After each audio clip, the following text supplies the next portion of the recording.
En revendiquant en avance sa victoire à la présidentielle avant même la proclamation officielle des résultats par le Conseil constitutionnel, l'opposant Issa Chiroma s'est attiré les foudres du gouvernement. Depuis sa résidence à Garoua, le candidat du FSNC a proclamé sa victoire à travers un message diffusé sur les réseaux sociaux. Il a salué la volonté du peuple camerounais et le courage de ceux qui, selon lui, ont protégé la vérité des urnes, tout en dénonçant un mécanisme de falsification des résultats qui s'est mis en place.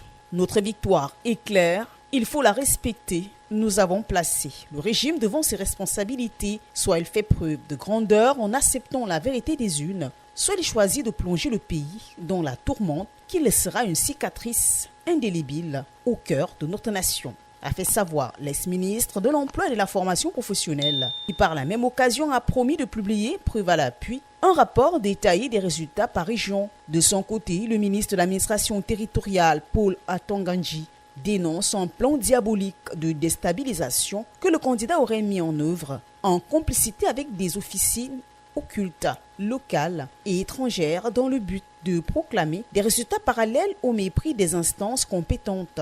Dans son communiqué, le ministre, qui rappelle que seul le Conseil électoral de l'ICAM est habilité à proclamer les résultats définitifs, conformément à la loi, a également tenu à rassurer l'opinion publique que le processus électoral suit son cours normal et que l'ordre public sera maintenu et renforcé sur l'ensemble du territoire national. Lors d'une conférence de presse dimanche passé, Paul Atangandji avait réitéré sa mise en garde contre les annonces de résultats avant la publication officielle, précisant que c'est la ligne rouge à ne pas franchir. Le MINAT, qui pour l'heure se contente de hausser le ton, sont passés à l'acte, conclut néanmoins dans son communiqué que l'attitude irresponsable et arrogante d'Issa Chiroma sera traitée avec rigueur et fermeté.